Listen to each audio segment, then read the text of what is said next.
গরিব সমস্ত জাতি মিলে এই উৎসবটা করা হয়, সবাই মিলে আনন্দ করার জন্য। বাড়িতে পিঠা বানানো হয় না, এখানে বানানো হয়। গ্রামবাসী প্রত্যেককে এখানে থাকে, হাজার হাজার লোক আসে। আমরা খুব আনন্দ উপভোগ করি, তৃপ্তি পাই। তারা পিঠা বাড়ি বানাতে পারে না, তাদের আমাদের খাওয়ালে আমাদের খুব ভালো লাগে।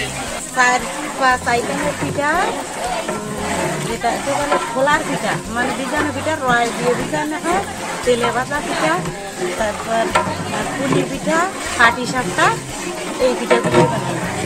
আমরা আগে ঘরে ঘরে সবাই পিঠে তৈরি করতাম, কিন্তু এখন আমাদের গ্রাম, আমাদের ইউনিয়ন নিয়ে যেটুকু আমাদের ওয়ার্ড, এইটুকু মিলেমিশে আমরা সবাই সব রকম যে যেরকম পারিছে সেরকম দিয়ে এইখানে এই পৌষ পার্বণ উপলক্ষে আমরা এখানে অনুষ্ঠানটা করি।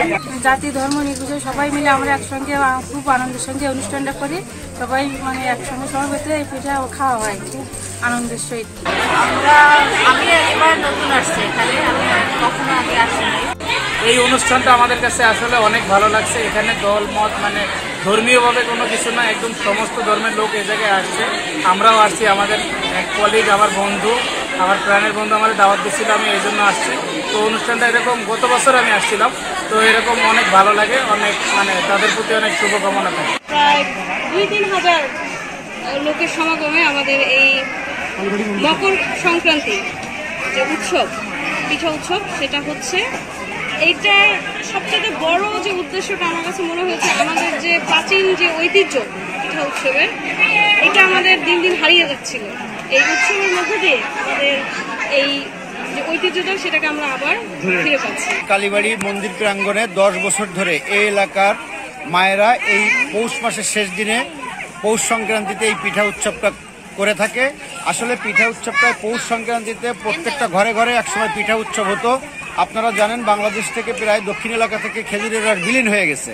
এই খেজুরের রস এখন ভালো পাওয়া যায় না, গাছ কাটে না। তো এই সময়টায় এই যে পিঠা উৎসবটা 2-1টা বাড়ি চলে, কিন্তু তারা ধনী শ্রেণীর লোক সবাই সেখানে যেতে পারে না। যে কারণেই আমাদের এই বুড়িরডাঙ্গা ঐতিহ্যবাহী কালীবাড়ি মন্দিরের ক্যাচমেন্ট এরিয়ার মা বোনরা তারা চিন্তা করলো যে সবার মুখে, সমস্ত ময়মুরব্বী বাচ্চা কাচ্চাদের মুখে পুরনো ঐতিহ্য এই পৌষ সংক্রান্তির পিঠার তুলে দেওয়া যায় কিভাবে। সেই চিন্তা ভাবনা করে তারা বিগত 10 বছর আগে সবার সাথে পরামর্শ করে প্রত্যেক বাড়িতে বাড়িতে যে কিছু চাল টাকা ম্যানেজ করে সবার সহযোগিতায়, বিত্তশালীদের সহযোগিতায় এই পিঠা উৎসবটা তারা সৃষ্টি করেছে।